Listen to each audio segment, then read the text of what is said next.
Okay. So welcome everybody. This is a webinar organised by the Research with International Students Network.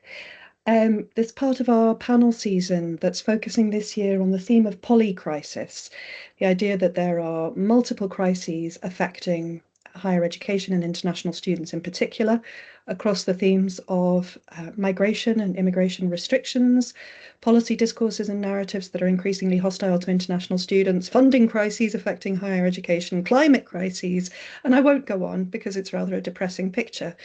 But it's the intersections of these crises and how they interact with international students that we're particularly interested in exploring this season. If we haven't met before, hi, my name is Dr. Sylvie Loma. I'm based at the University of Manchester. I'm one of the co-founders of the Research with International Students Network. Anyone who's been to one of these events will know that the driving force is my colleague, Dr. Zheng Mittelmeier, who's the lead organizer of the network. I'll put some more information about the network in the chat if it's something that you're not familiar with, and we'd love to have colleagues involved. Please share the news. If you haven't heard of RIS, we are a network of scholars focusing on interdisciplinary research with international students, trying to progress more critical research-based conversations and move the field away from notions of deficit narratives around international students towards, and I think this is particularly relevant for today, understanding international students as partners and producers of knowledge. So today's session is focusing on international students and epistemic or knowledge production crises. And Ramzi Merabet has coordinated the panel, so I'll let him take over in just 1 second. We've got 6 speakers lined up today, barring technical difficulties. And the plan is for each speaker to speak for about 15 minutes each. And then we'll come together at the end for a collective discussion about the links and synergies and contrasts between the different insights shared by speakers. Feel free to put questions in the chat at any point. Ramzi also has a Padlet to share with you.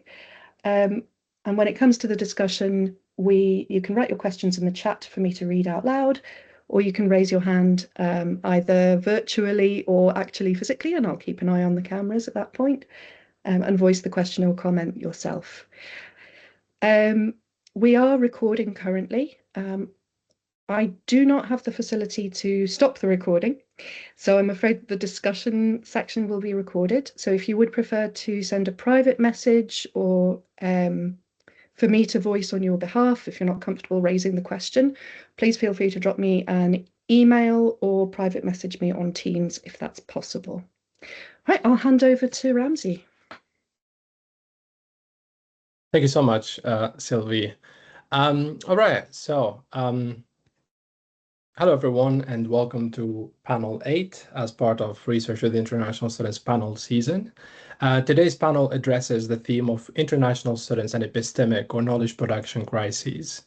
Over the next 2 hours, we'll be listening to and engaging with an amazing panel of presenters who'll be sharing a wide range of research topics and themes that respond to the panel's theme. I had the chance to meet with the panel presenters last month to organize everything, and I can only say that they are leading the type of critical research that this network and the wider fields of internationalization and higher education studies really need to engage with more actively. My name is Ramzi Merabet. I'm an associate professor in intercultural studies at the University of Leeds, and internationalization of higher education and interculturality are my 2 main areas of interest. This panel considers the active positioning of international students in epistemic production, including their engagement within colonial knowledge hierarchies. This is set against a backdrop of challenging post-truth environments where information is mediated through multiple social media spaces and often subject to multiple propaganda efforts or politicizations. It considers how international students can recognize and contribute to what is true, what is a fact, and engage with epistemic uncertainty in their lives and studies.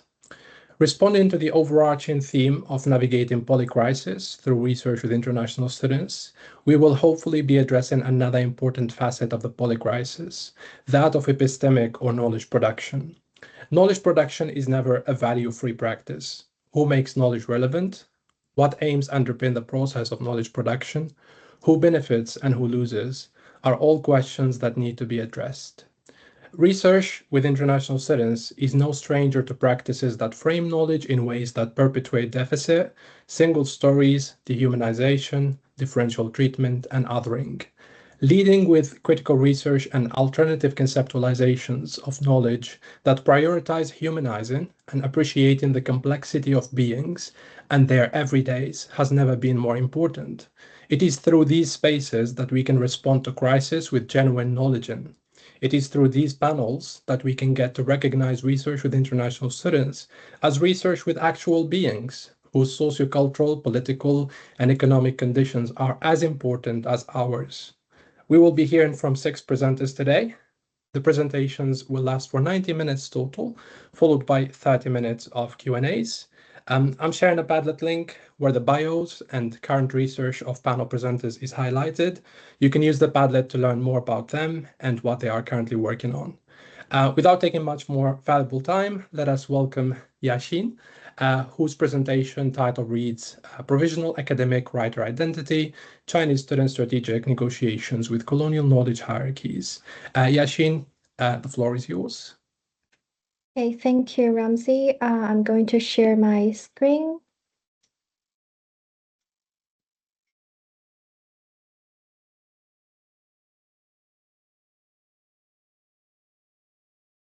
Can you see my slides, all right? Yes, yeah, I can see it.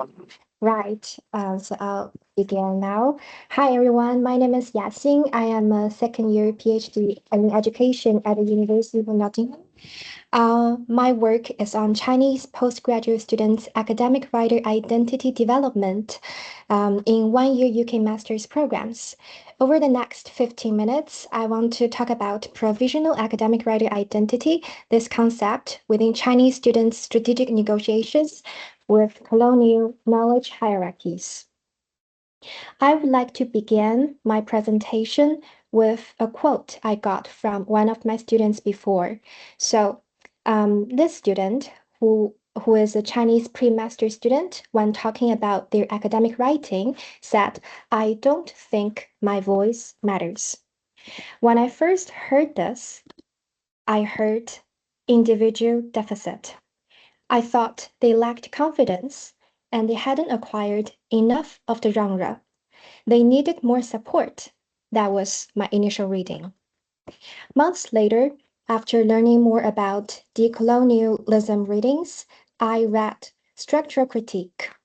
They were telling me that the system they were writing into had already decided their voice wouldn't count. So that was my later reading. Today, I want to offer a third reading.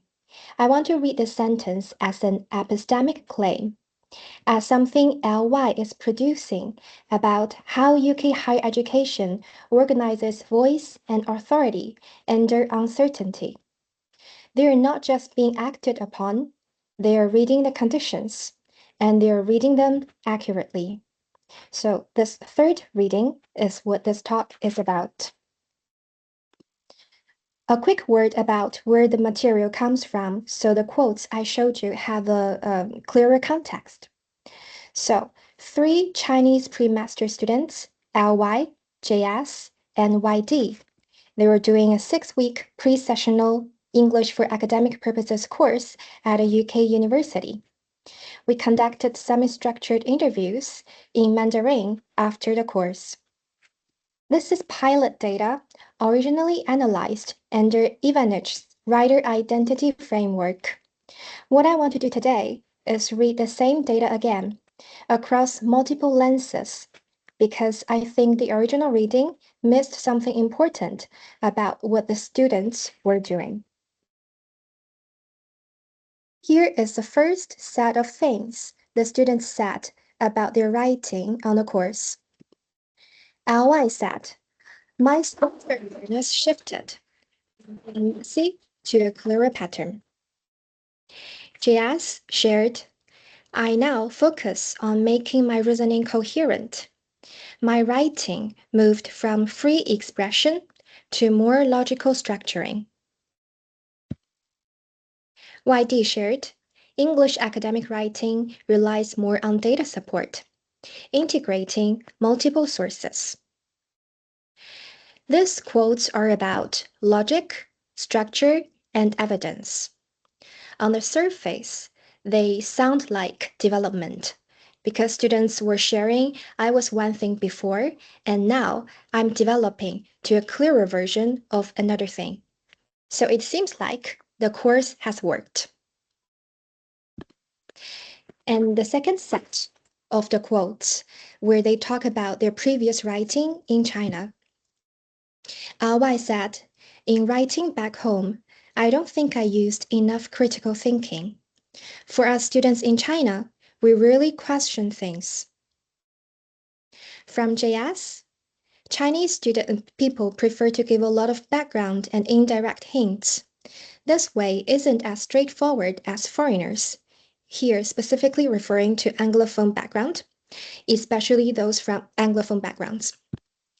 And YD, teachers back home did not teach us how to use sources properly. Our deeper analysis still relied mainly on textbooks. So these quotes are about traditions, voice, authority.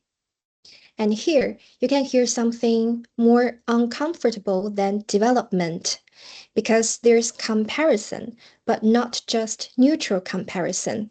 It's more like evaluative comparison between two academic worlds, with one of them coming out lower, more inferior than the other one.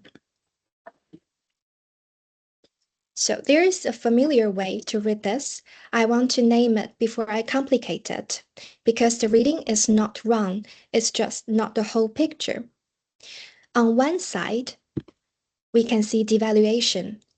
Students positioning Chinese writing as deficient. We could see limit logical development, not a sufficient amount of data. I don't think I used enough critical thinking. And on the other side, there's idealization. Students positioning Western reasoning as superior. There's more reasonable, straightforward as foreigners, and the implicit grammar underneath it is Western academic writing equals to clear, logical, evidence-based, whereas Chinese academic writing is messy, indirect, lacking critical thinking. These readings have good scholarly support. Musawi's work on internalized Orientalism describes exactly this. East Asian students adopting the dominant evaluation of their own academic traditions as deficient. The Sociacentos calls the broader process epistemicide, the systematic destruction of non-Western knowledge systems by positioning them as inferior.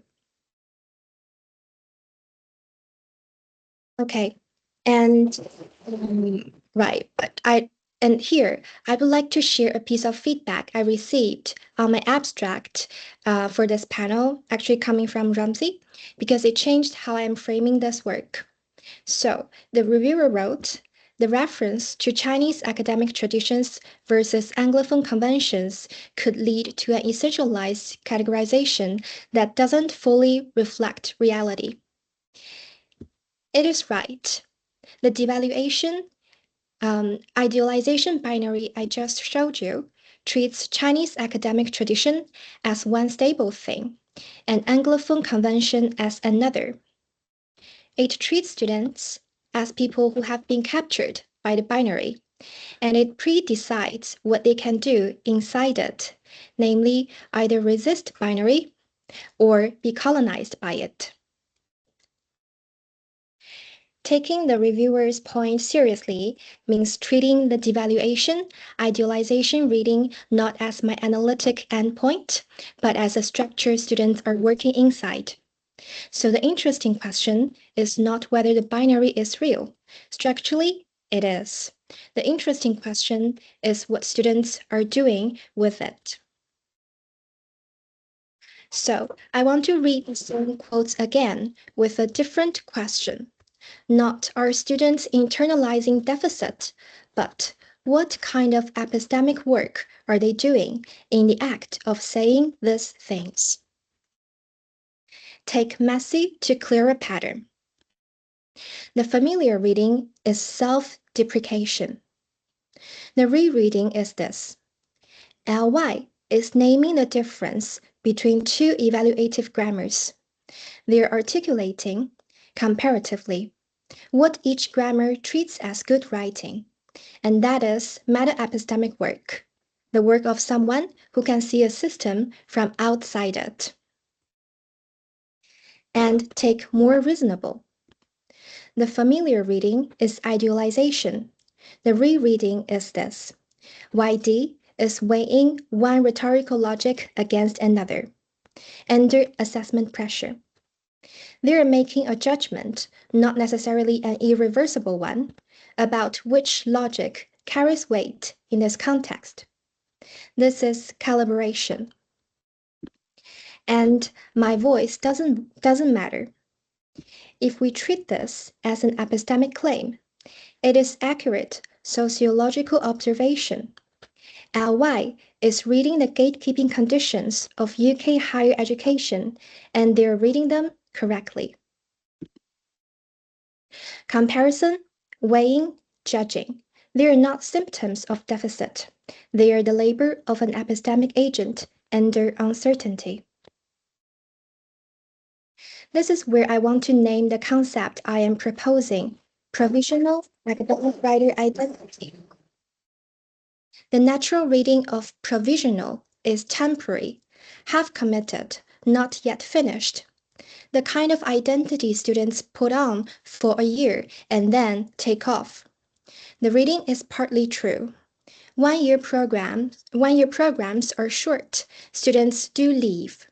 But I want to argue provisionality is more than that.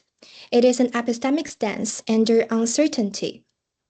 It is a practice of holding multiple knowledge claims in partial suspension, committing to non-fully, judging each against the others as conditions demand. So two things follow. We have strategic positioning, not deficit. What looks like cultural transformation is pragmatic adaptation. They are not becoming new people.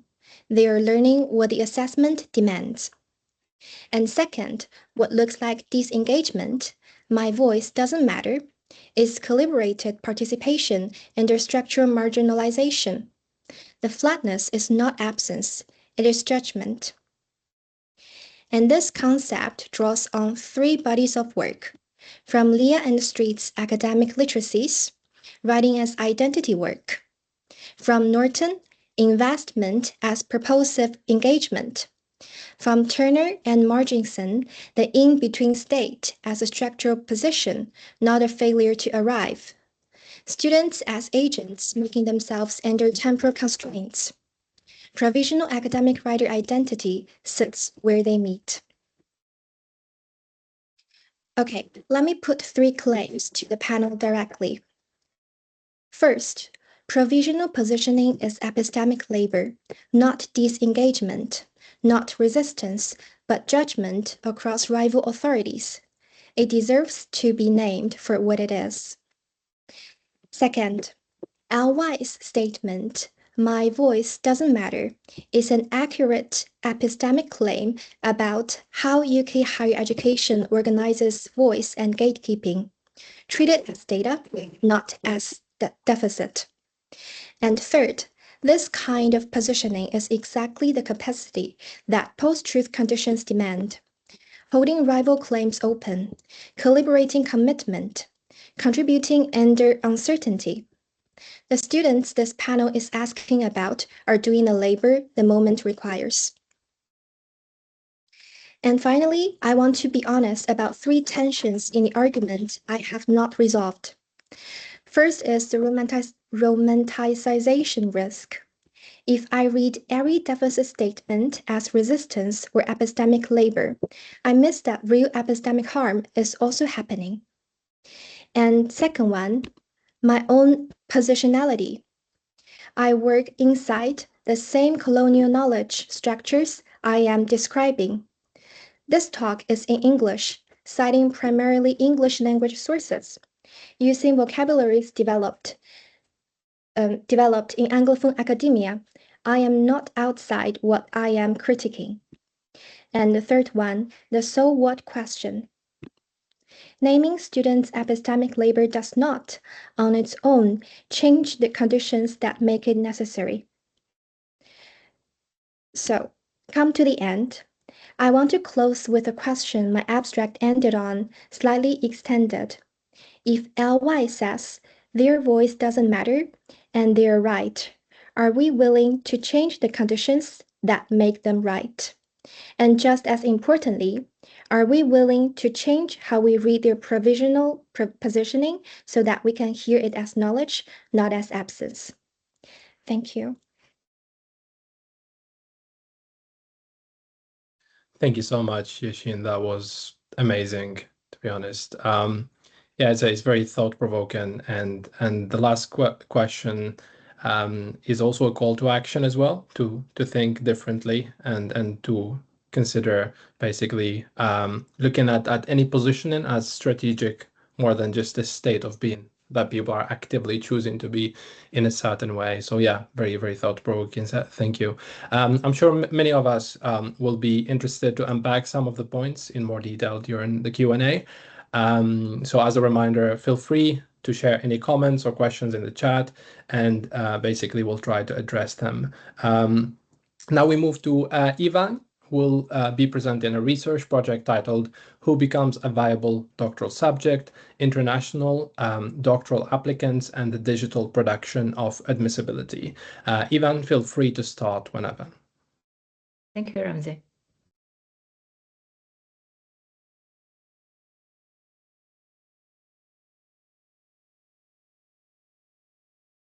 Okay. Hello, everyone. I'm Evan, and I'm currently a third-year PhD candidate in education studies from University of Warwick. Today, I'm presenting a very key concept, admissibility, in my from my ongoing doctoral project. Okay, first thing here, I want to first discuss doctoral admissibility in the current academic literature. Admission to higher education often involves evaluating and selecting students based on the materials they submit to support this application. And at the heart of this process is to assess the admissibility of students through the submitted materials. But the concept of admissibility itself, how certain applicants come to seen as legitimate doctoral candidate and others do not, it remains largely unexamined. In doctoral admissions, the evaluation is typically merit-based. This is an approach which believes the most qualified candidates are chosen based on their perceived academic potential and achievements. So from this statement, maybe we can think admissibility means merit. Then it immediately raises another question: what counts as merit and who gets to decide? Here I draw on 3 articles examining doctoral admission in different country contexts. When we look comparatively, it becomes clear that merit is not a stable and universal standard. We can see here in 3 different systems, key materials, admission practice, decision-making, whether the system need examination or not. It seems each component that matters in admission looks quite different. In UK, it can be seen as largely relationship-driven. Supervisor engage with prospective applicants, especially in humanity and social science, before any formal application. In the US, committee-based decision use an approach called holistic review. However, in China, it's a highly formalized approach, requires written exam, a graded interview, and students are admitted through strict rank ordering. So maybe we can say the same candidate might be considered admissible in one system, but entirely inadmissible in another. So merit here is not simply discovered, it is actually produced through a particular institution and cultural arrangement. And this raises another question: how do we theorize this production? First, existing literature has approached admissibility from several different directions. Someone draw on the quantitative metrics like GPA, standardized examination, believes these are the objective measurement of admissibility. Other researchers draw on supervisor evaluative scripts, during the pre-admission stage, when supervisors seek evidence of preparedness for doctoral study and match it with their own capacities. Some research also explored admissibility in applicant research output and academic track record. Another research discussed the cognitive and transferable skills in PhD recruitment advertisement. And more recently, a research investigated disciplinary questions about what a doctorate is for. In social science, arts, and humanities, doctoral PhD are seen as a process of knowledge production via the doctoral research project, while in STEM subjects, doctorate is a process of skills formation and a license to do research. But across all these perspectives, there is a shared assumption that was interrogating that merit can be accurately measured and that admissibility is a property of individual applicants waiting to be correctly assessed. But I want to argue here today is that admissibility is not a property someone have.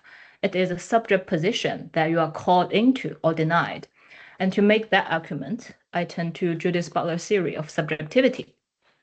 Judith Butler is a famous philosopher in feminist and queer theories. Here I draw on three key concepts from their theory of subjectivity. The first one is interpolation.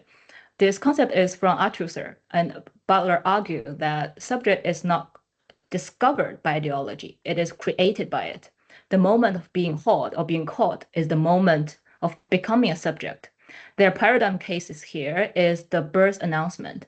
When the doctor says, "Oh, it's a girl," the call doesn't describe a pre-existing person. It installed the newborn baby within a whole field of normative expectations about what a girl is, does, and becomes. The second concept is normative metrics, the invisible grid of norms that defines which kind of subjects are thinkable, coherent, and legitimate. As Butler puts it, there must be norms that prepare a place within the ontological field for a subject, but not everyone gets a place prepared for them, which leads to the third concept, intelligibility. To be intelligible is to be recognized, to register as a recognizable person within the prevailing normative grade. Those who fall outside of it don't simply get rejected. They risk becoming a social unintelligible altogether. Let me offer a quick scenario before we go to admission. Now let's imagine you walk into a room and see babies in blue shirt, short haircut, playing with cars, trains, air model plane. Then your immediate assumption may be, okay, these are boys. Behind this judgment sits an invisible grid of norms. Blue means boys, short hair means boys, and the cars means boy. And any girl in that room, they become socially unintelligible. She doesn't fit the grid. She doesn't register.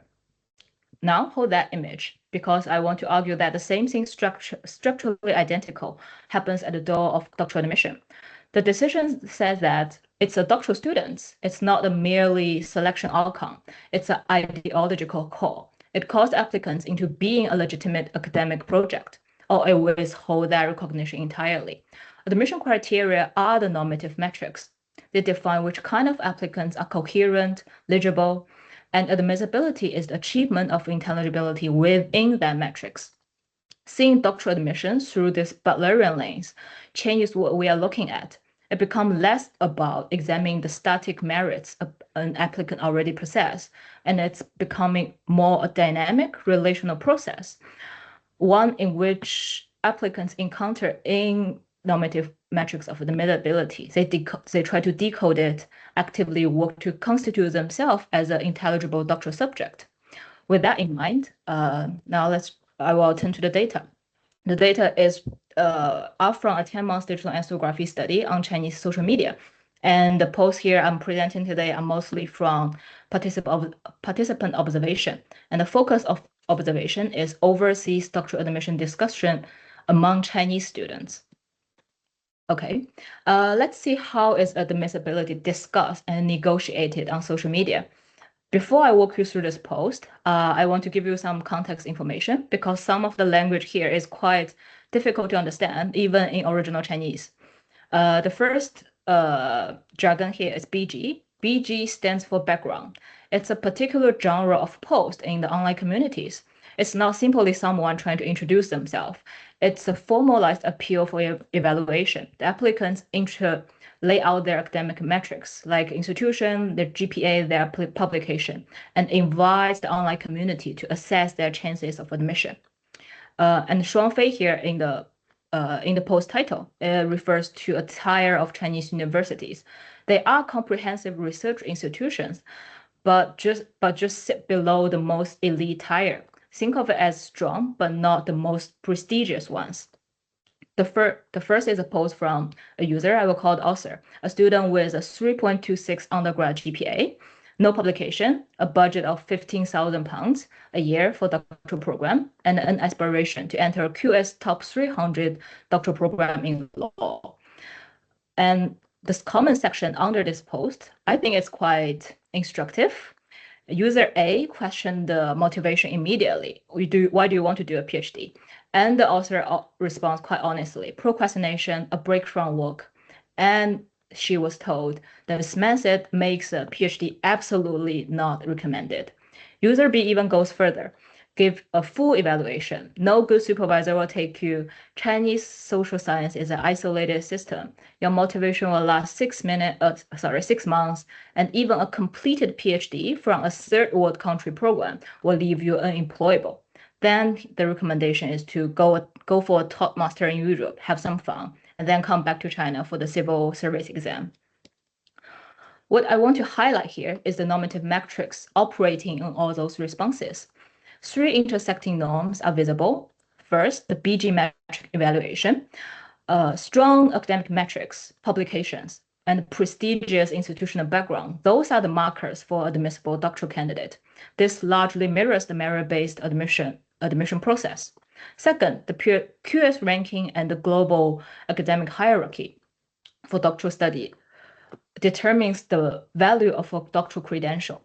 And the third one, there is a correct motivation implicitly assumed, and postponing work falls outside of this correct category. What happens here is not simply peer advice. It's kind of a mini interpolation. Anonymous users operating with a shared normative metrics, calling these applicants as inadmissible, not just at elite institutions, but according to user B's framing, inadmissible as a serious doctoral subject at all. Okay, now let's shift from evaluation to preparation. Here are 2 posts about how to prepare PhD interviews. The first one is just a picture. We can see the laptop is stick with all the paper that's written bilingually in both Chinese and English. Those are the prepared questions from the interviewee. So the interviewer, when they see the doctoral applicant, they don't see she's reading off the script. They see a real human being want to respond to their questions. The second post is called PhD interview prep tips. And I think it gives quite a standard template of how to prepare for interview. It suggests the interview follows a standard flow: self-introduction, your current work, supervisor research project, and a Q&A. How the author prepared, a 4-page slides covering background, experience, future research, and why we are a good match. Q&A is also well prepared for over 20 common questions. Even small talk is customized based on supervisor's location and research interest. During and after the meeting, log on 5 minutes early with stable connection, give them warmly smile, when to nod, when to not make any voice is also instructed here, and also send a thank you email within 1 hour of finishing. They probably won't reply, but you must send it away. Here, what describes here is what I called a performative scene of admissibility. Norms behind these posts are academic subjects require research competency and communication skills. The applicant's spontaneous voice, their immediate reaction, their genuine uncertainty is systematically replaced by anticipated questions, idealized answers, and the disciplinary keywords. Also, their bodily comportment is regulated. When to smile, when to nod, when to how to listen. The interview is usually a place for authentic encounter, but now it becomes a carefully rehearsed performance aimed at achieving legitimacy within the institutional normative metrics. And this is not overthinking or over-preparation. This is the rational response for the applicants to a system in which admissibility must be performed to make them become recognizable. Okay, conclusion here. First, I argue that admissibility is better understood as a doctoral subject formation process, not a static set of measurable merits, but something that is produced, negotiated, and contested. Second, admission norms do not only circulate in the formal institutional spaces, they live in the informal digital areas. On social media, in the cheat sheet, in the comment sections, where they're reiterated, adapted, and sometimes distorted. Crucially, those institutional considerations like supervisor-specific focus or institutional diversity focus, those get lost in the translation. And third one, the effort applicants invest in the interview preparation is not trying to game the system. It is, in a Butlerian term, the effort to constitute themselves within the normative template to achieve intelligibility in a system that demands it as the price of entry.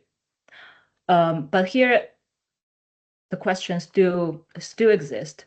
What I hope to pursue is whose normative metrics is it, and who is structurally unable to enter it at all.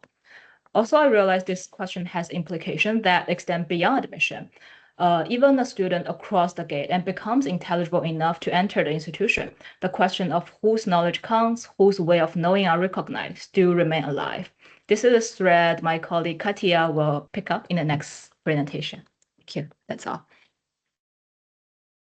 Great. Thank you so much, Ivan. That was, again, very thought-provoking presentation and follows nicely from the first presentation as well. A lot of links between what Yaxin said and what Ivan presented as well. We'll definitely have some time to unpack that in more detail towards the end of the session. But it definitely taught me something about the grid of admissibility. I think we all navigate it in certain ways, but it can become way more violent for certain people in certain positions, and especially for international students, especially when that includes instances of othering or dehumanization, the influence of the grid becomes even more prominent. Now we move to Ekaterina, or Katia, who's going to share her research titled Reconceptualizing University Knowledge Culture, International Students as Central Practitioners of Complexity. The virtual floor is yours, Katia, whenever. Thank you very much. So do you see the presentation? Yes. All good? Okay, perfect. All right, thank you. And thank you, Yaxin and Ivan, for very interesting presentations. I hope we'll discuss them more in detail during Q&A. I'll be taking this discussion, this session to the topic of cross-epistemic production.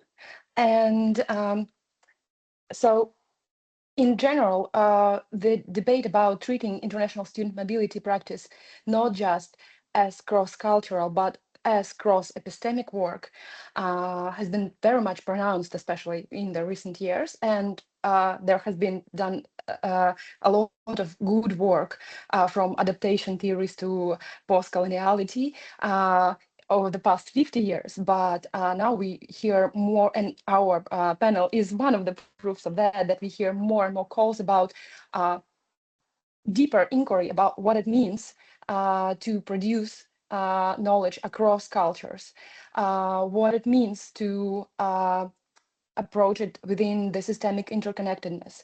And scholars also are starting conversations about social material and spatial and temporal production within of epistemic practice within the higher education and university conditions specifically. And colleagues also call for different ways of combining multiple epistemologies and finding ways to co-produce knowledge. But the reason why we are in a one of the reasons why we are in a pole crisis is that the current institutional structures are not allowing for this kind of work, at least not as a central or meaningful part of knowledge production. And there are two main reasons for that, two main characteristics of university culture. One is instrumentalization, which is heavily based on metrics, performance, marketization, and combinatorics instead of meaning making, where you need to rely more on instrumental knowledge rather than authentic knowledge, meaning making production. And another issue is fragmentation. So since the higher education systems got massified and were heavily based on the factory-like approach, where with the division of labor, of epistemic labor and silos of epistemic cultures and cultural fragmentation, and Foucault talks about it, Taylor talks about it. I've left some references that I was relying to while making these conclusions. So these are conditions in which we are supposed to do cross-epistemic work, which is of course incredibly challenging. And because of that, we see that internationalization or international student mobility, cross-epistemic practice is treated mostly as an add-on. And in the current moment of poly crisis, we actually do need a lot of, we do need not only, we do need cross-epistemic work, not only because of geopolitical fragmentation and increased complexity, but because of also AI, it seems to be doing something like cross-epistemic work while working across domains. And that's the only comment that I will make about AI, I promise. But that still questions our agency as knowers when we are in conversation with a technical system that is easily switching between different forms of different knowledge domains and disciplines and so on. So cross-epistemic practice actually becomes a very important and central to the culture of knowing in university and in general. And the thing is that right now our practice is not designed for that. And as Yaxin pointed out in her presentation, students and also other participants of university systems are reading these conditions very much correctly. So in order to address this, I wanted to see what it takes to actually design a developmental approach that is based on cross epistemic work. I took three traditions: transdisciplinarity, ecological theory, and system theory. These three theories are all based on boundary crossing and scalability. That's why they were interesting. So they had this idea of combining different, not only different scales, but different logics within the larger whole. So I chose those three.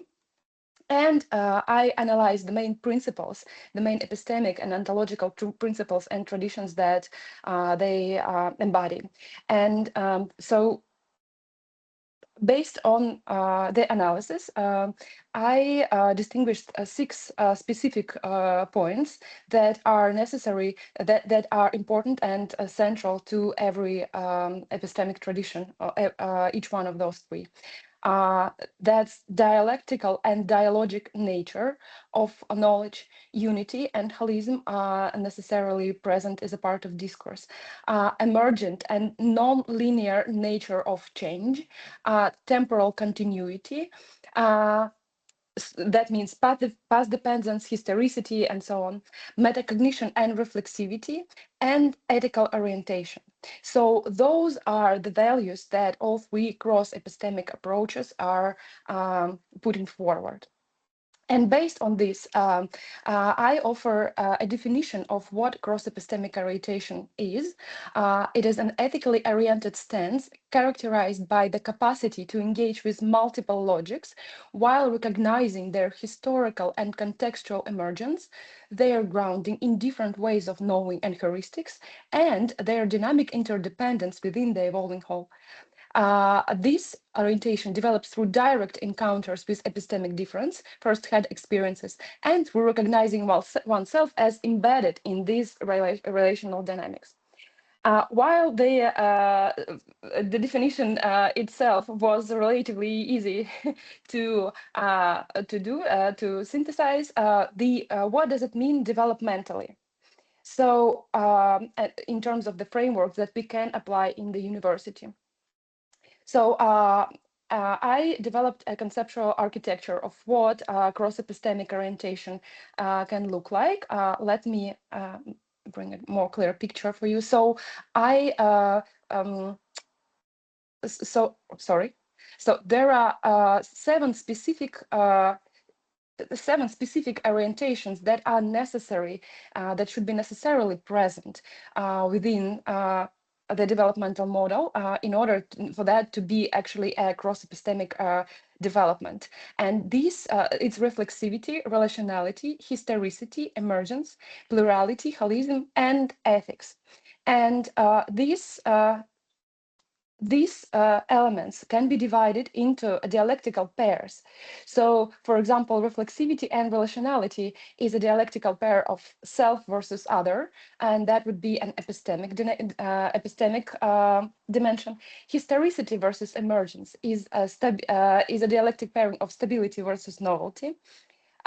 Plurality and holism is a dialectic tension of parts versus whole. And finally, there is an overarching ethical dimension. So what does it mean for to have all of these dialectical pairs in the developmental model of international students? That would be, so I will give, in the interest of time, I will give very brief definitions before moving further. So reflexivity and relationality means holding holding a very difficult combination of attitudes, being aware of students' own epistemic stance in relation to their experiences, and at the same time seeing how that is dynamic and how that is very much embedded in and informed by relationship with the other. That would be one part of cross-epistemic work. Another part is historicity versus emergence, and this is something that is always, not always, that this is something that is to some extent lacking currently in our developmental models. So acknowledging and taking, paying attention to how things came to be, how things formed. So for example, taking even Yaxin's example about academic writing, what would it mean to not make a binary, but to actually think why the Chinese writing style is the way it is and what it brings and what it can bring to the academic community altogether. And emergence is the recognition of multiple possible processes and possible outcomes, not just mechanical ones. The another dialectical pair is also a very complex dialectic tension to hold, meaning that even though we acknowledge that there are a lot of different epistemic culture, still they are a part of the whole and they are in relation to each other.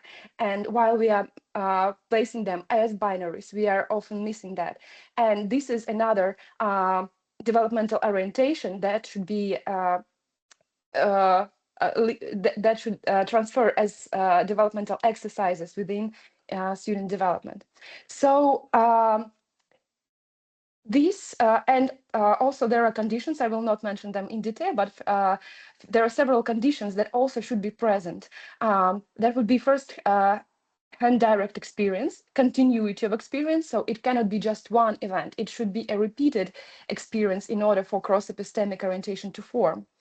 Then the groundwork within epistemic traditions, so that we know enough and reflect enough about within traditions before we engage in cross-epistemic crossing, and intentionality of boundary crossing. So understanding that, okay, I want to see what knowledge looks like in this domain that is different than mine. So what does it mean for us as educators? Even if we take this approach to redesigning different practices, even let's say orientation week or orientation practice for international students, how would it look like? How the continuity would look like? The pace, for example, instead of a 1 week orientation, it can be a bi-weekly scaffolding activities. How the community should be built for this orientation? What is the to what extent should we build bring personal experiences of students to the conversation and so on. Also, the themes that we are discussing. So, for example, the themes of more reflective tone of the themes.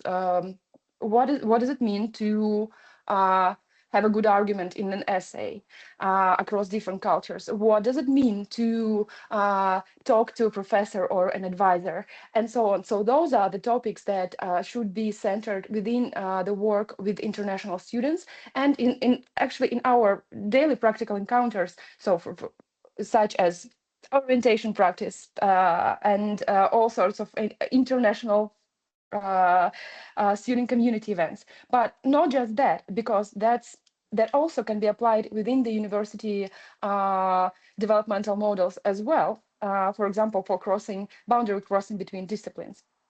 So in the interest of time, I will end here. All right. And yeah, Ramzi, do I have a couple more minutes? You have 1 more minute, yeah.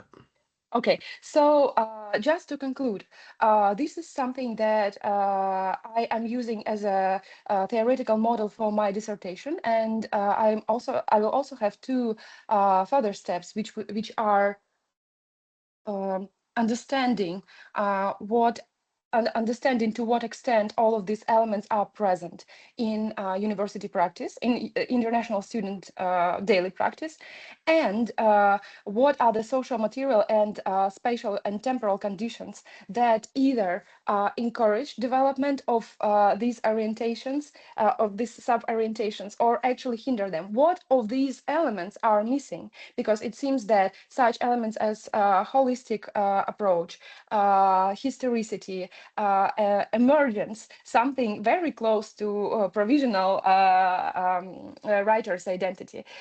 Those are things that are out of the university culture of knowing currently. So that's something that I will be doing, that I am doing as my data collection for my dissertation. Thank you. Yeah, thank you so much, Katya. And then, yeah, another amazing presentation that builds on the complexity that has been maintained so far today on this panel. I think across epistemic orientation, as much difficult it is to unpack in 15 minutes, you still manage to show how it is, yeah, it is advisable to actually normalize complexity and not try to just explain it or kind of like just refuse to see other epistemologies in many ways. And also, I got the sentence, the culture of knowing, or kind of try to develop a culture of knowing in the university rather than a culture of bestowing knowledge to people who come basically to the university. So looking at people as knowers who also are ready to contribute to this space. So yeah, we'll hopefully have build on some of these ideas later on in the Q&A. So now we move to our 4th presenter, Yaseen Ali, who will be presenting a research titled Translanguaging as Opportunity and Precarity, Trans-Epistemic Strategies in EMI. Yaseen, the floor is yours. You have 15 minutes. Thank you so much, Ramzi, and everyone. Just doing a quick tech check. You can hear me okay and see the slides in presenter mode? Perfect. Okay. Yeah, we can see. Thank you so much. Lovely to be here with you all and my fellow panelists, seeing so many threads across the research and the concepts, and eager to build upon it myself. So I'm coming at this topic from more of a language education, critical language awareness perspective. And I'll do a little bit more of my positionality shortly. But I recently finished my doctorate at the University of Toronto, where I also work as a learning strategist.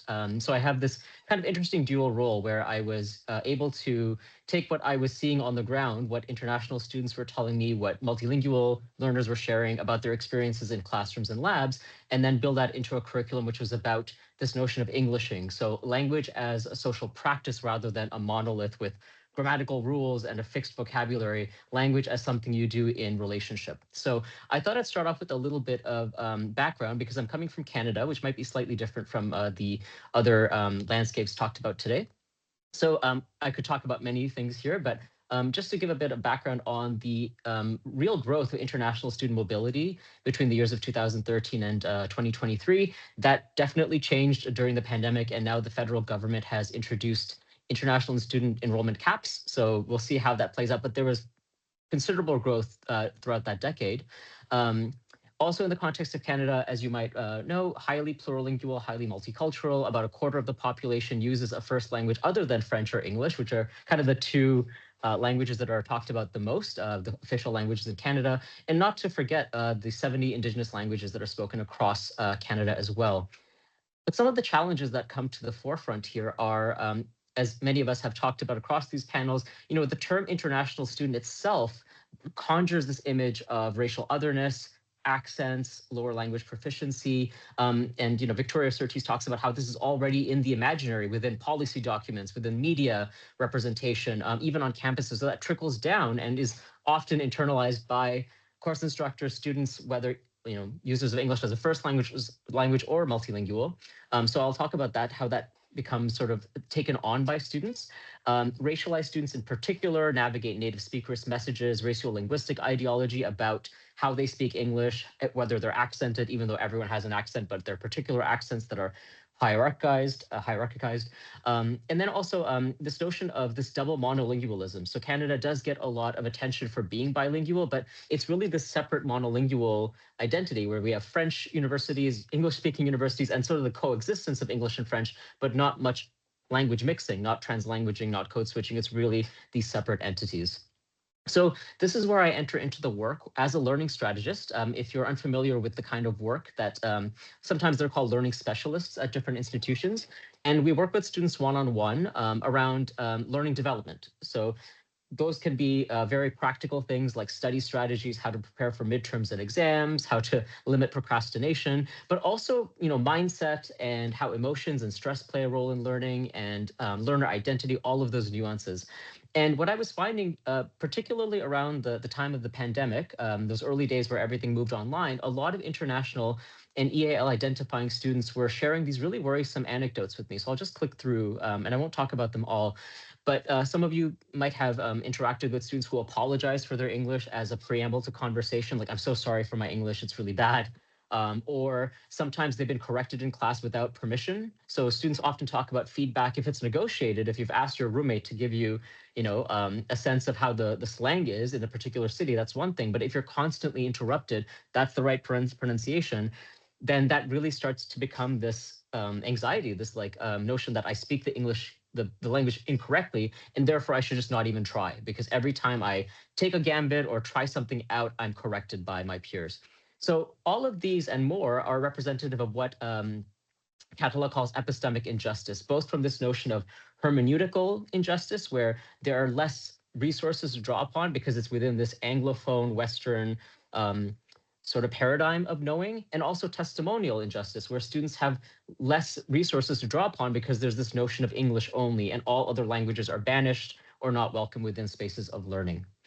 Which takes me to this notion of the idiolect. So some of you might be familiar with the work of Dr. Li Wei, who talks about the idiolect as this very specific language. Everyone has, from this perspective, a unique idiosyncratic language that no other person shares. Even within the same family, you have members who have different idiolects based on their experiences, their communities of practice, whether they're into sports. I mean, there's so many directions this could go.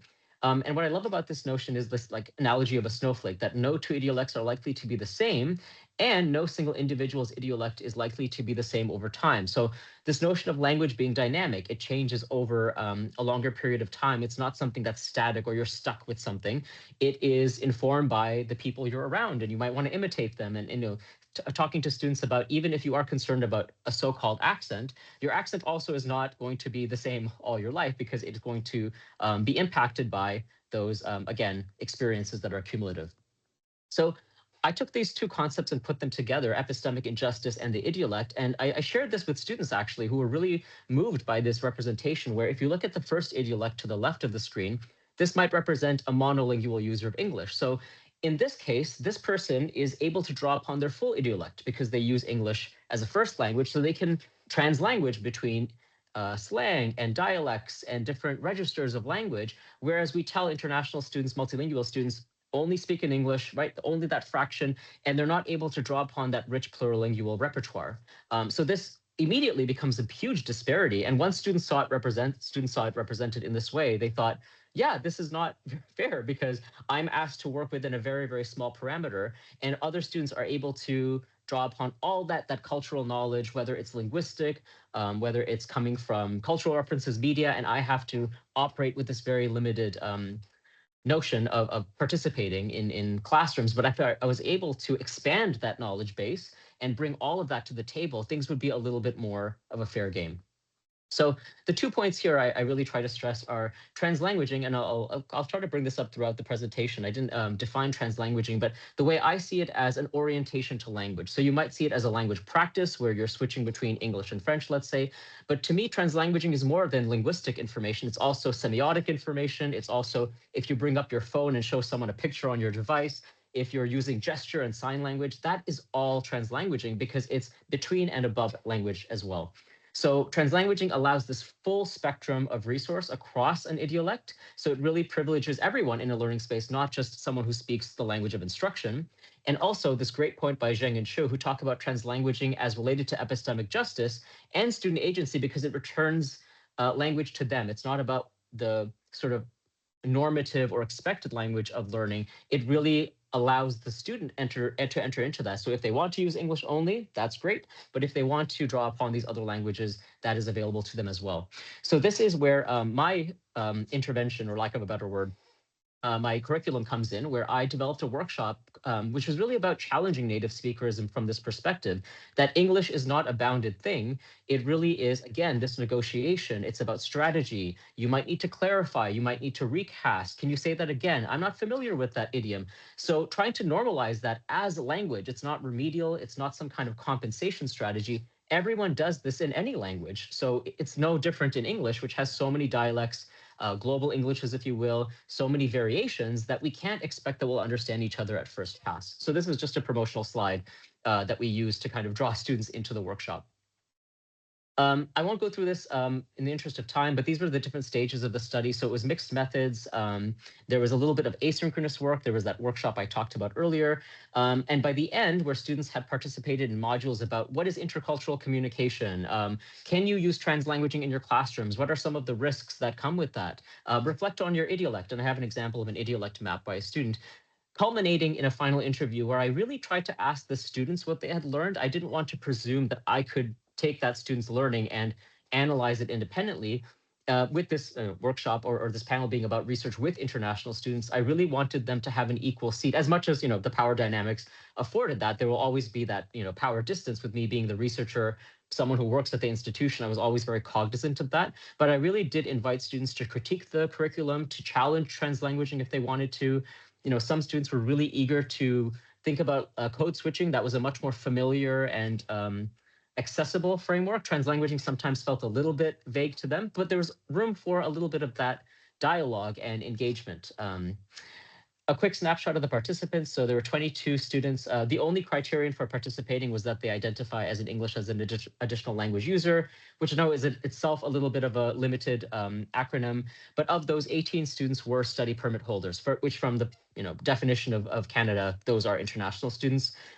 Very, very high representation from education and engineering, interestingly, and 18 of the students were in master's programs, usually in these professional programs, which were very abbreviated, a year or two in length, but then there were a couple of PhD students as well. A little bit about my methodology, which I used many of, but this one I really liked because it, again, returns the agency of analysis to the student. So, for example, if a student has a language frame, and a frame could be a filter, a particular notion about language. So many students, for example, said, I want to sound like a native user of English, which probably you've heard before. But that in itself doesn't tell us anything about ideology, anything about the discourse that came from. So what I asked the students to do is, well, and I didn't want to disagree with them or critique their desire to be a native user of English, but I asked them, well, where did that image come from? Did that just manifest, or where did you pick that up? Was it watching a lot of American pop culture? Was your IELTS teacher very strict about, so-called pronunciation? And then they said, yeah, like I remember my teacher was really, really adamant about X, Y, Z, or I grew up watching a lot of Harry Potter, and that received pronunciation became the holy grail of what success it was to me at the time, and it still kind of lingers on with. So the idea wasn't to critique or judge them for their language frames, but to again foster this culture of co-interpretation of like, that's curious. Where did that come from? Do you think that's still the case? Will that change over time? And then you could see the students applying that criticality that wasn't born out of the curriculum. They had it already, but it was just the space to be like, right, do I really want to sound like a native user of English, or are there other things within my control, like public speaking and practice and working on my intonation rather than imitating what I see on TV? So again, I'll click through in the interest of time, but this is where I thought the Englishing curriculum, if you will, as I talked about, the Englishing study, had a real impact on students' self-perception. So all of them pretty much across the board talked about how they had a lot more confidence in their speaking. They felt like they could take up space in classrooms. They didn't apologize as much.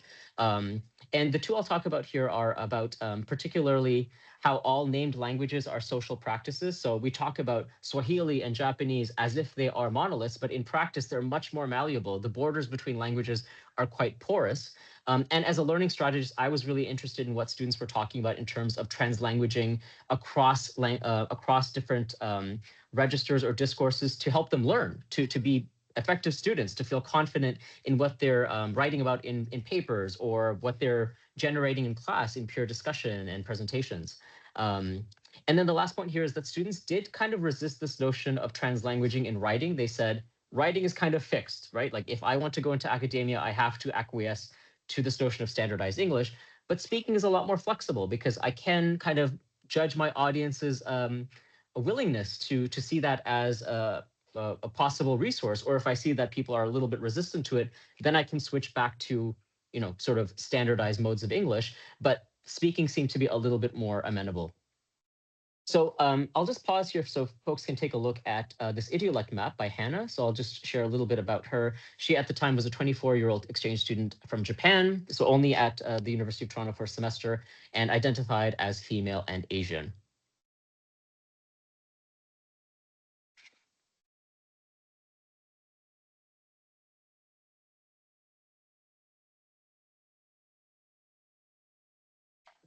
There are many things that jump out to me. Feel free to put things in the chat if you feel so inclined. But I think where you see Japanese kind of split into Kansai Ben dialect and traditional or standard Japanese, I should say, you can see that it's not just about differentiating language as like registered dialect, but also usage about who you are interacting with. So she said, Kansai Ben with her friends, she can be impolite, she can be a little bit more feminine. It's a little bit more loose. There's less this notion that I need to follow certain rules. But when I go to Tokyo, where I'm perhaps looking for a job, I need to be a little bit mindful about, it's a more international presence, or, a little bit more cosmopolitan. So I'm putting on a little bit of that standardized Japanese. And again, a lot of students across the study said this, that I'm even thinking about my own language as having variation, right? Like even Arabic, that's not, again, a standardized practice. Depending on if you're someone from Egypt talking to a friend in Morocco, you'll have to negotiate, you'll have to clarify what you're talking about, right? So even within their first languages, there was already this notion of translanguaging, which I thought was really cool. We don't have time to talk about both these quotations, but another nuance was around how learning strategies themselves are also translingual. So both these students said very similar things about how they use their first language to test themselves about concepts in what they were studying. So Mirdal, who uses Bangla, Urdu, Hindi, and English, so very a lot of linguistic expertise in one student's profile. He said that when he talks to his parents in Bangladesh, in Bangla, he said that when he uses Bangla to talk about his research, when he hits that wall thinking, wait, do I understand this as well as I thought? Then he knows it's not English that is the barrier. It's something about his deeper understanding. So he would use Bangla to test himself. And when he had those impasses or confusions, he was able to go back in and restudy that material. So it was a great way to think about your first language being a resource in academic English, that your first languages can be facilitating your academic work rather than being a hindrance. Ramzi, how am I doing for time? Just sorry, I was supposed to keep time and then I forgot.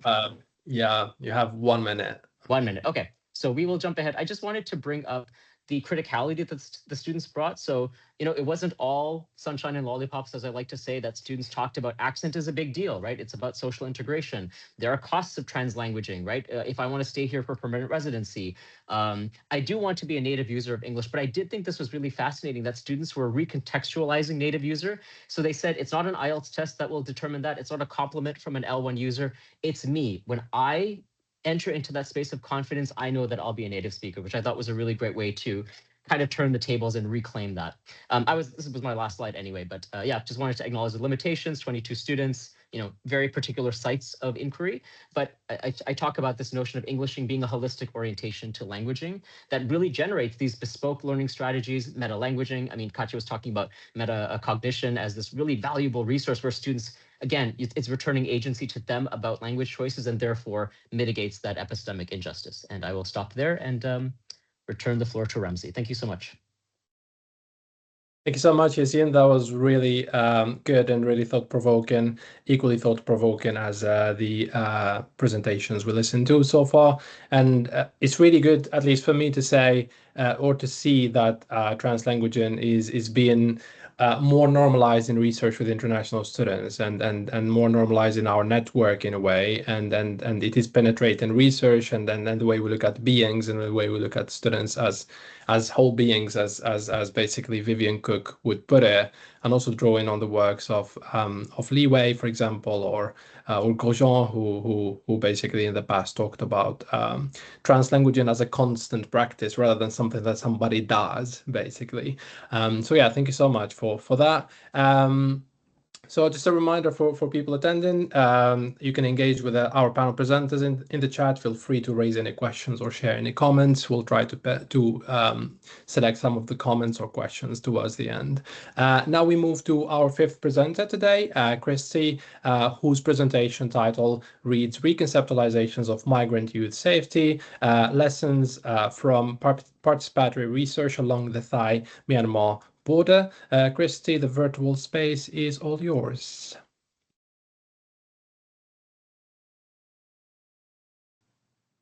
Thank you so much. Just doing a quick tech check here. Can you hear?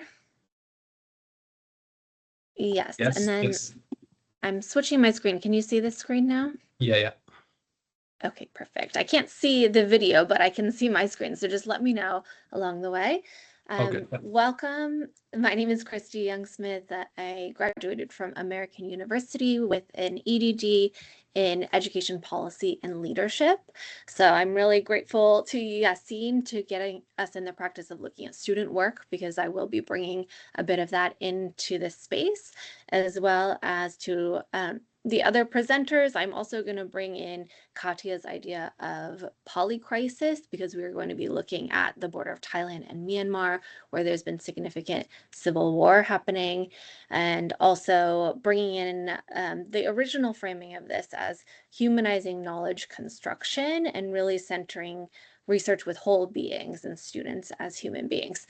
So just a frame for when this research happened is I was researching in Mae Sot, Thailand, which is on the border of Thailand and Myanmar, partnered with a nonprofit serving migrant youth from Myanmar that had come over the border into the Thailand space. And the type of research I'm looking at is participatory, qualitative, and multiple methods.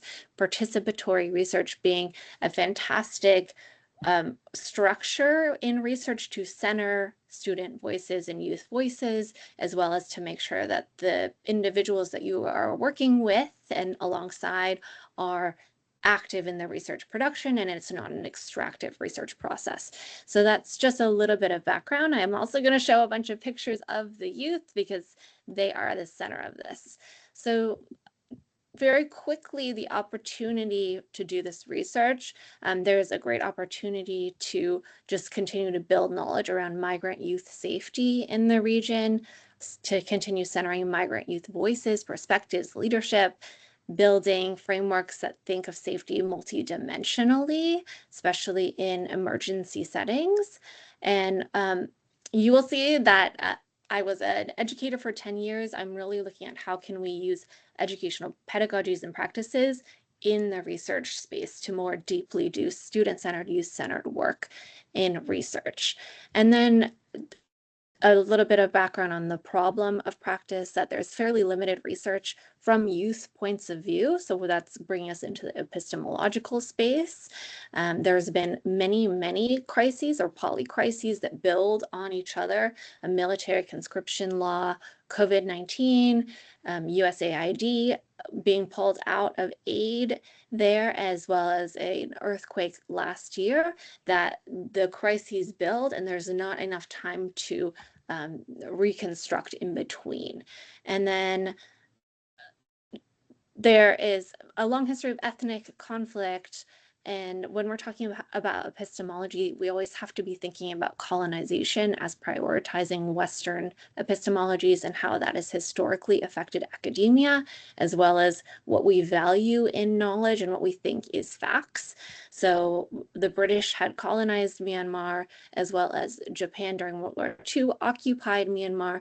So we're starting to think about where is knowledge construction being shifted due to historical invasions and occupations. And right now, in terms of education, there has been a whole disrupted generation for youth because schools were shut down during COVID, as well as military conscription. Many students and youth are leaving. Quickly, some sources of knowledge for this research. We're drawing a lot on Paulo Freire and liberatory education. We're thinking about humanizing education strategies for immigrant and refugee youth, and also theories around borderlands as these liminal spaces where students and youth and families have a lot of agency, but also a lot of structural constraints on them. Asia as method is also helpful in terms of thinking about the Western epistemology versus more local and indigenous ethnographies and knowledge constructions, and then continuing to think about decolonization. How do we center voices that are historically marginalized? I'll skip through this piece of it, but essentially this happened in 2024, so I'm still ongoing research, but it occurred here in Mae Sot, Thailand, so you can see Myanmar is here, and many of the youth are coming from these areas across the border, many of them walking or taking boats. And then in terms of the theoretical framework here, I am actually creating 3 separate frames because I am working in the classroom as an educator and as a researcher.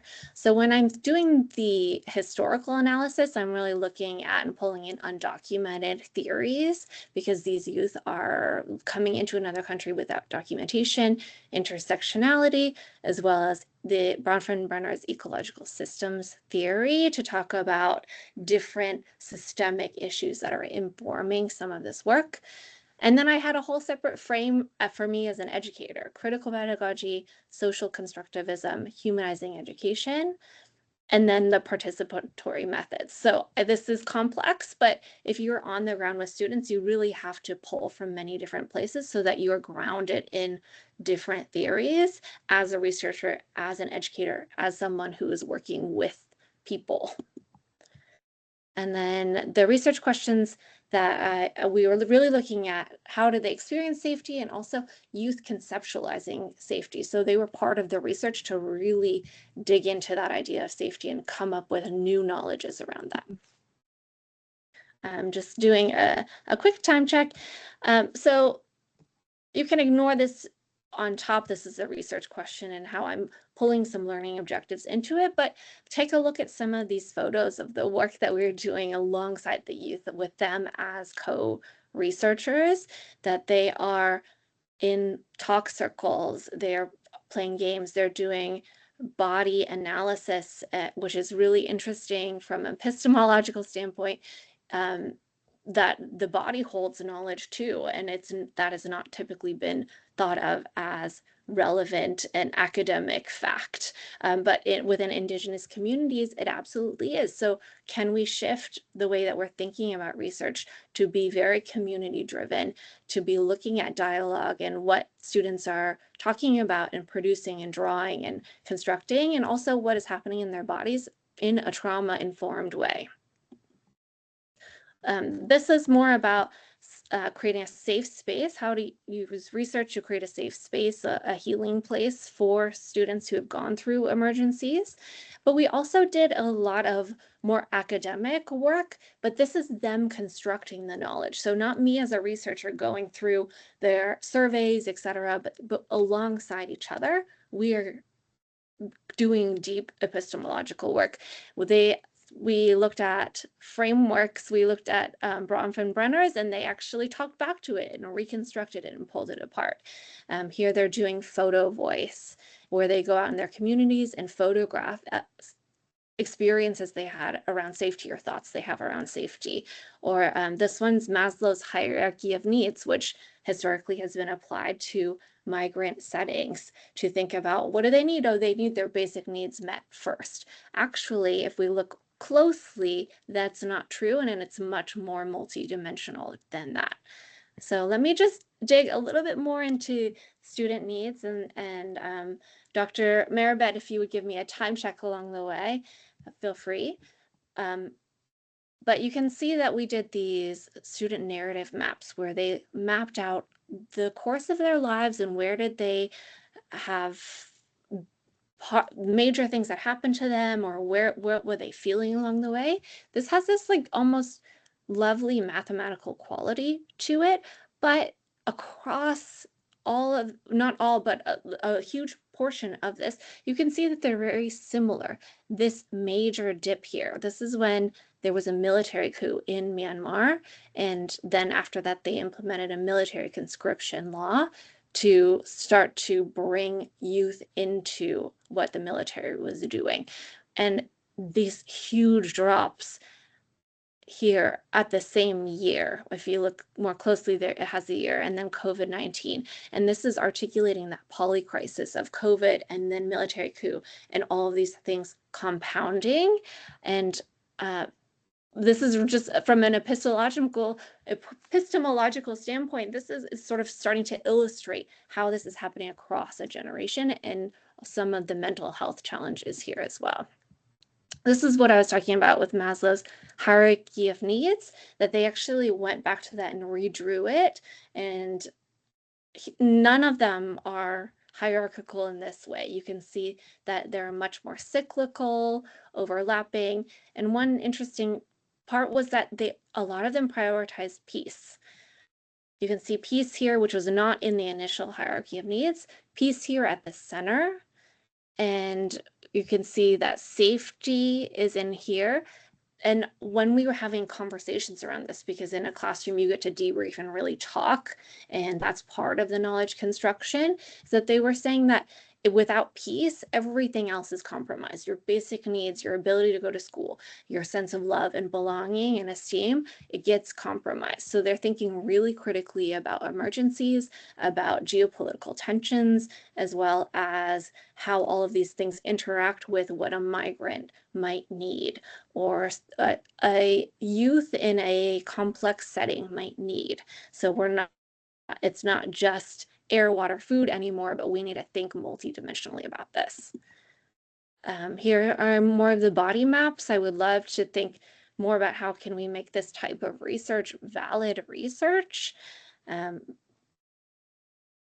sensory, and I'll move on from this, but I think there's something here that maybe someone on the call could dig into, especially if they're into more somatic practices. And then part of, so they also looked at some of this framework for the ecological systems theory, and we redrew it and we rewrote it, because the original one had thick lines here. And they talked about how it's actually porous, that what happens in the macro system related to time migration policies, military coup, COVID, trickles down through all of the systemic levels to what's happening with the individual in the microsystems and vice versa.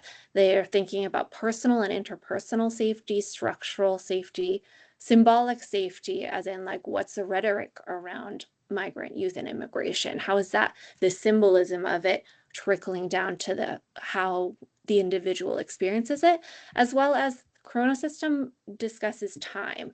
So that's decolonization and the effects of colonization. Sorry, my light went off. And so we're almost at the end, but thematic analysis, this is how I did go through a lot of student work as well as student surveys and student conversations, discussions, focus groups. And then for the photo voice, I had to come up with a visual analytic frame to really look at the symbolism there. And Dr. Merabet, how much time do I have? You have a minute. 1 minute. Okay, perfect. So these are just some of the findings that I won't read all of them out loud, but a lot of it having to do with compounding, exosystemic crises, but also how migrant youth are adapting and having a lot of agency on the personal, interpersonal level. It's just that they can be so resilient, but that doesn't mean that they can change the systems around them. So how can we, on a policy level, help them navigate those things? Safety as conscious and unconscious, peace as foundations of safety, as well as student-centered education as a liberatory tool. So I will go ahead and end here on this quotes, these quotes from our Youth Champion Fellows. The left side is talking about the importance of critical education. So this individual said, when you teach a parrot, they only know what the owner teaches. They don't know any other critical thinking. Sometimes I feel dumb because of this system. You know, when I go to someone younger, whether we are the same age or maybe younger than me, different levels because of their critical thinking. Whenever I think in my past, I really hate. I mean, I feel and want to see that. My parents didn't educate like high school or university. So what this individual is responding to is that in Myanmar or Burma, the education system is the teacher feeding information and students replicating it. And there is a limit on what kind of critical education can be happening, student-centered education like that we're experiencing during that participatory research where we're working together to construct knowledge. And there's a real awareness of the difference here in those formats of education, as well as possibly in Myanmar, how we're not teaching critically because that encourages democracy in a place where that is not encouraged. And then on the right side, digging into safety. I feel about safety is the truth. There's two things. This is, conscious and unconscious. In conscious safety, if we have a reliable document, we can live easily.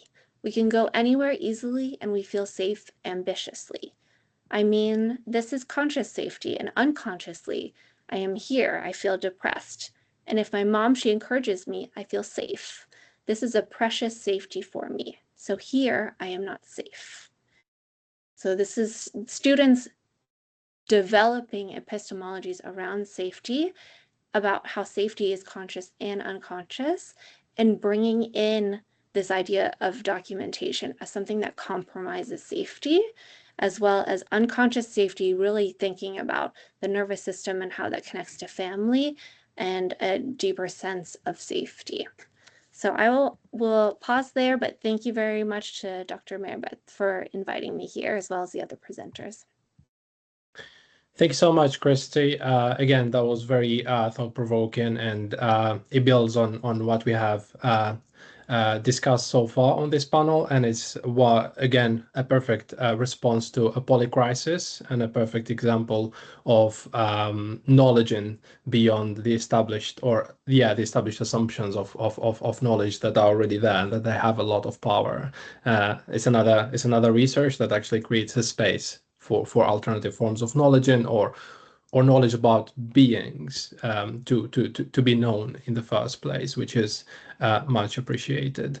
All right. Our last panel presenter today is Amina Lechkhab. Amina's presentation title reads Negotiating Knowledge, Ecology and Power, a Decolonial Inquiry into International Algerian Students' Global Citizenship Learning. Amina, feel free to start whenever ready.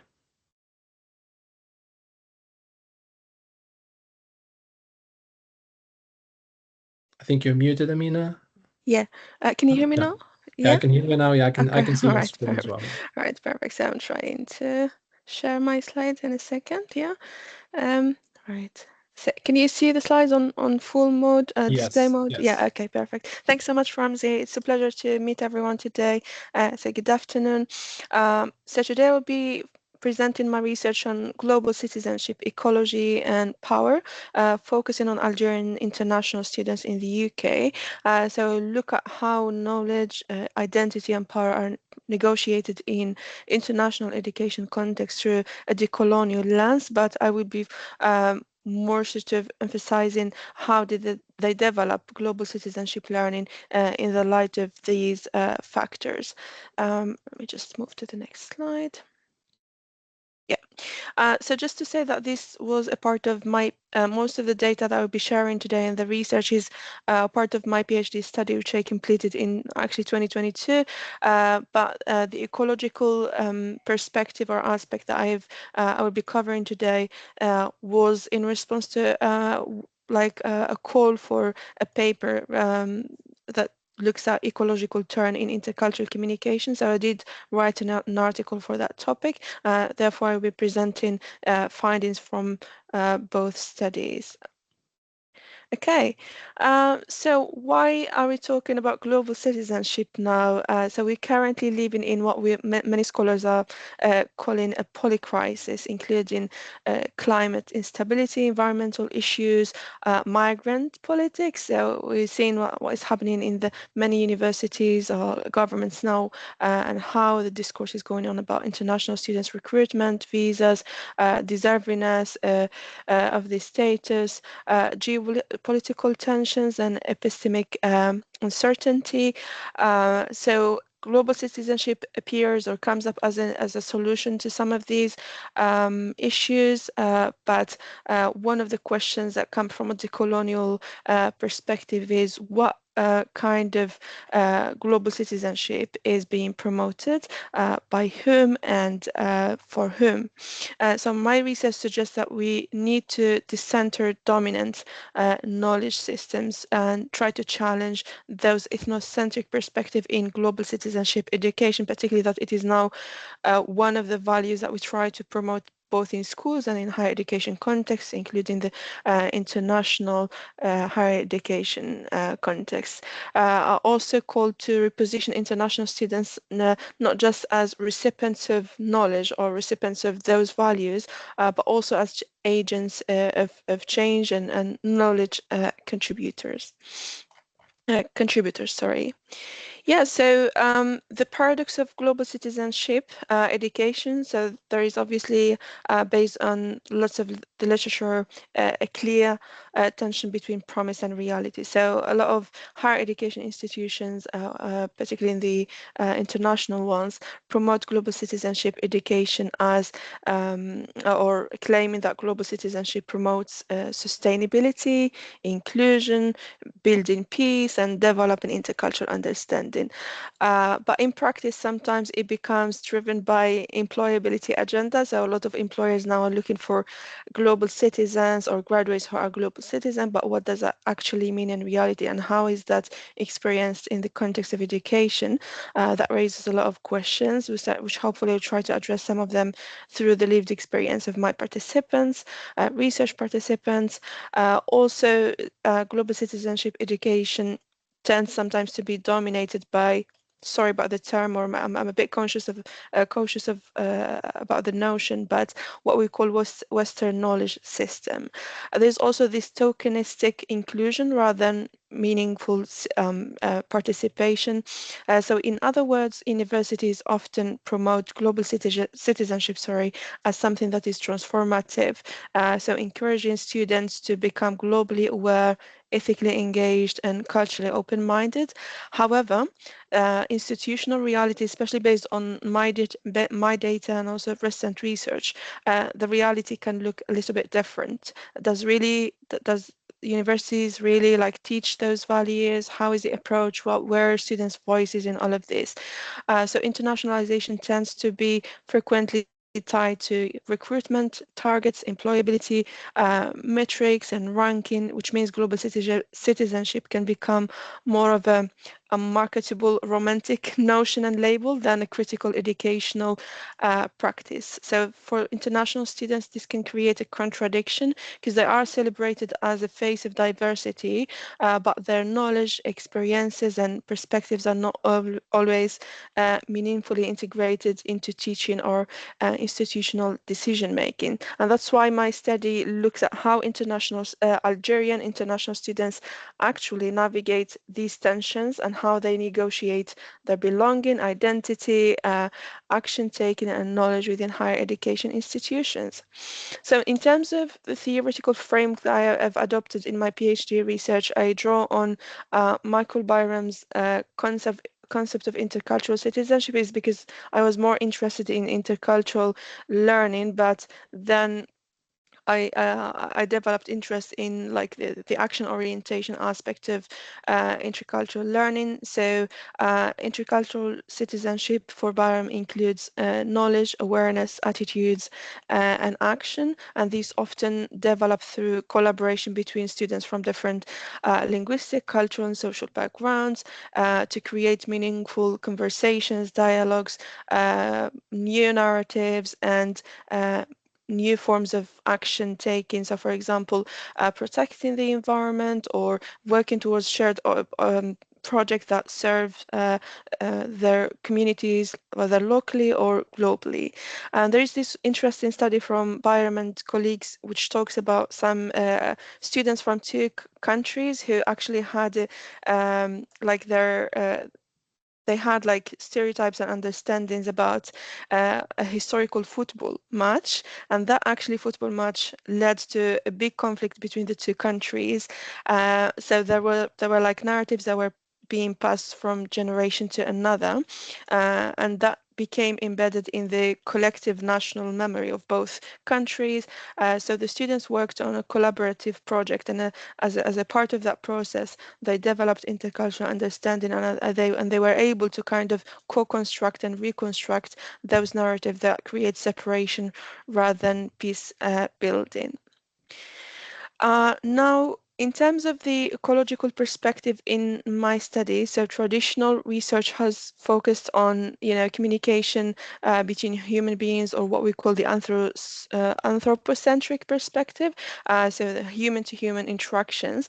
But as I said, my interest came from this call for paper, and then I start to look at my data and, analyze it further, where I've seen that international students do not just engage with human beings, but as they go abroad, there is this part of like the environment, ecology, or nature that they also learn about or bring their knowledges to their country of study abroad.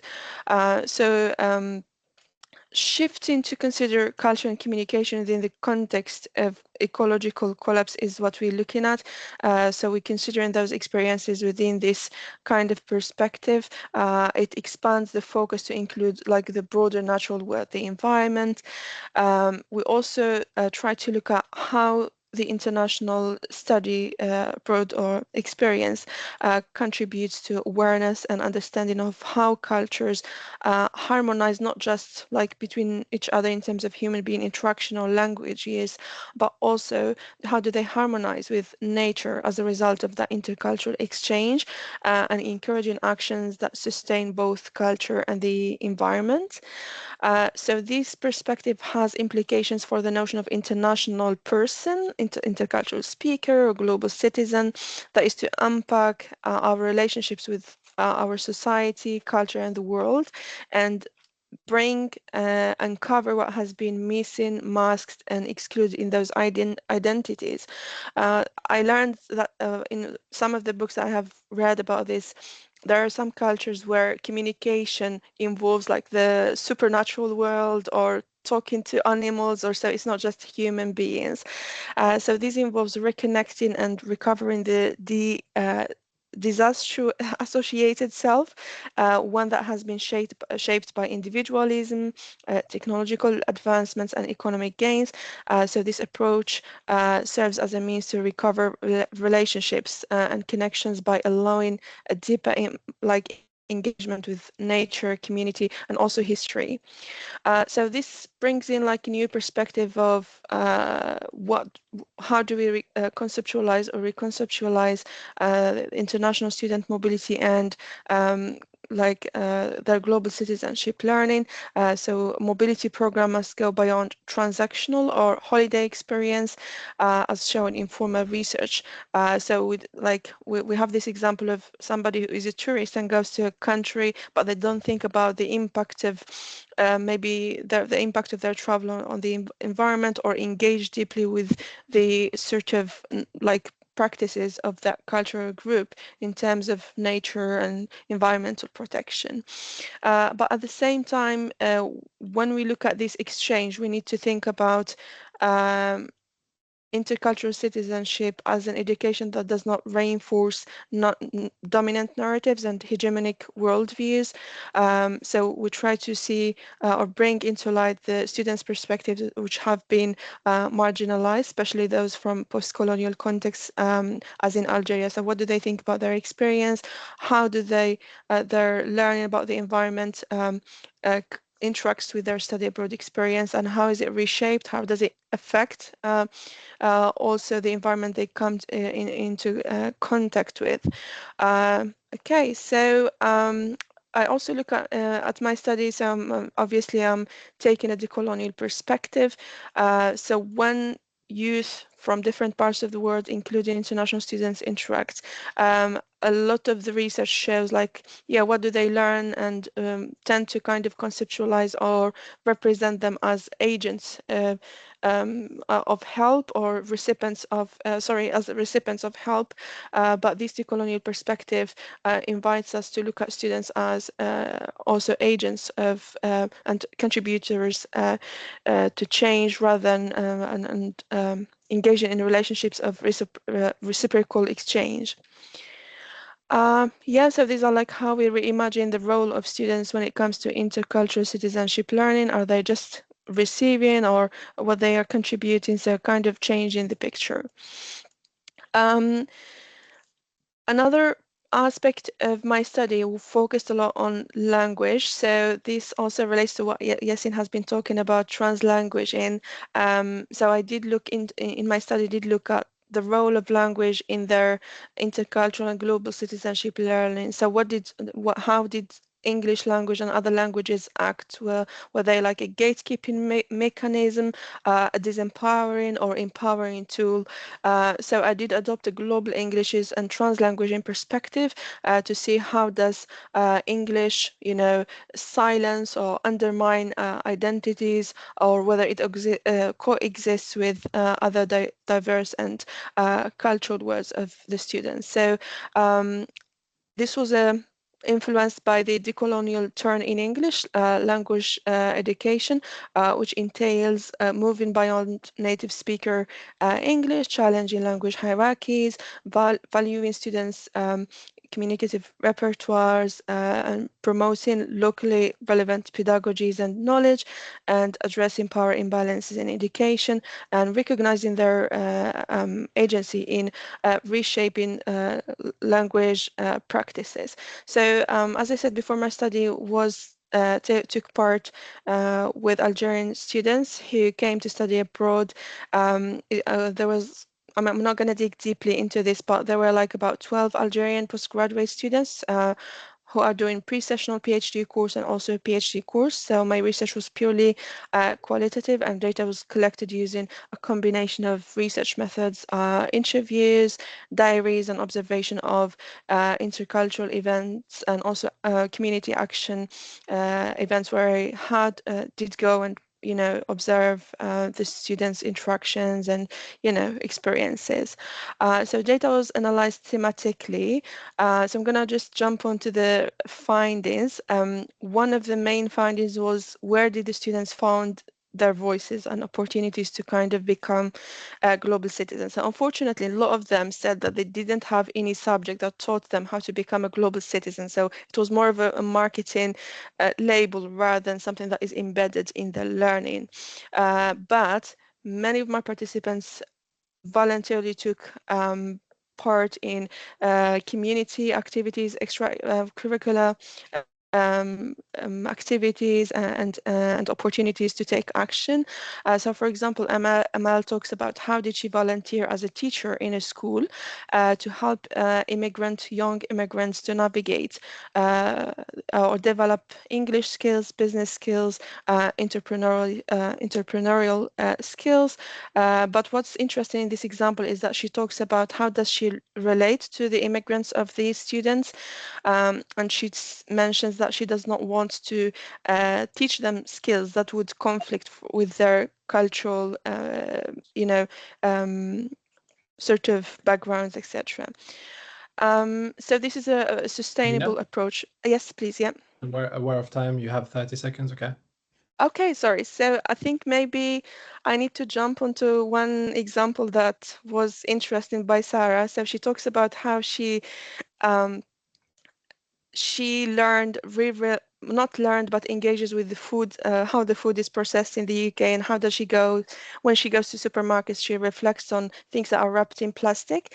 So she wrote a blog about this, and she brings in her indigenous traditions of, locally unprocessed food, fresh food, and how does she kind of, does it conflict with those, plastic and consumerist food systems in the UK.